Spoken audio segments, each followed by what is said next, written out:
I thought, because it's in a way more similar to the hendecasyllable than to the other lyric meters of Horace, I thought I'd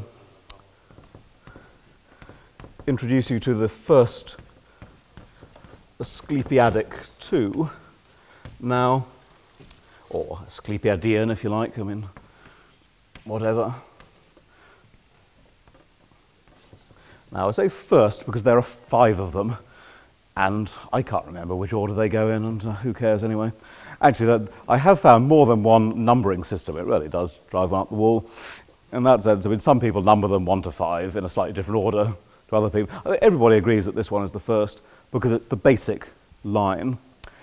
And in that sense, it's unusual in Horace's lyric writing. This is the meter of only 2 odes of Horace, but 2 exceptionally important ones.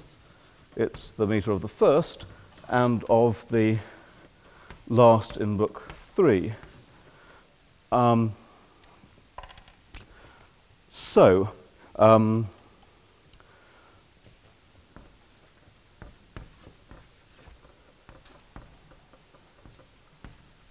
This is what you will all be saying at the end of this workshop.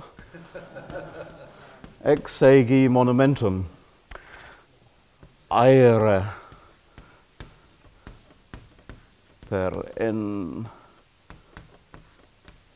perennius, ex egi. So actually, you can see it's quite similar to the hendecasyllable, starting with 3 longs. And the 3 longs actually are the hint to the whole Aesclepiadic family of meters.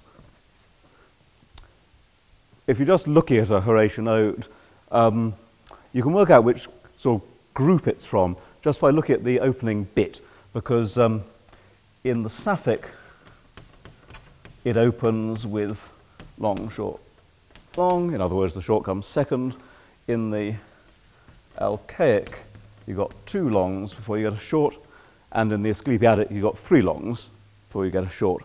All of these meters are really fairly slight shifting arounds and variations of the same basic idea. So ex egi monument, now that elides, of course, aere perennius.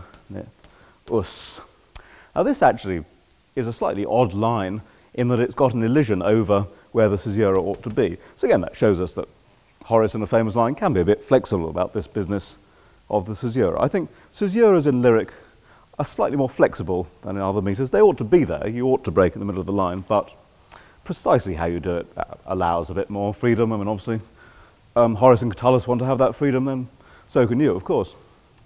But mostly there is a firmer break in the middle. Again, if we feel like it, we can divide it up into feet, but I don't see any point in doing so, because these are not variable feet at all. That is the scheme, and you're stuck with it. So you want to write a ode in this meter, every line's got to be the same, basically.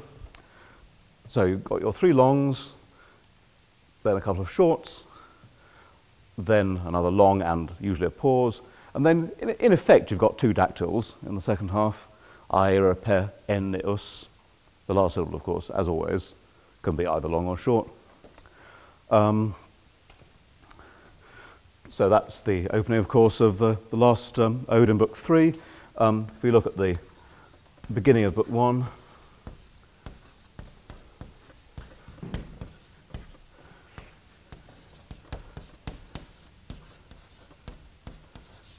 Maece nas atavis edite regibus.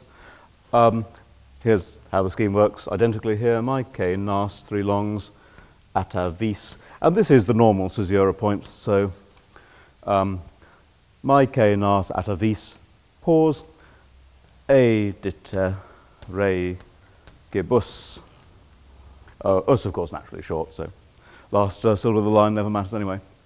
So here's how the rhythm of the first Aesclepiadic goes.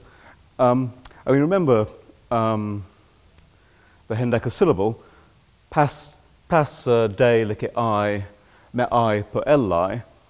The first half of the Aesclepiadic is the same as the hendecasyllable. The second half is slightly different. So both lyric meters, fundamentally similar idea, continuous lines of the same meter, and that's why I'm dealing with it today, because continual Aesclepiadics are very different in sense and tone from the four-line stanzas that everything else that Horace does in his lyric works consist of.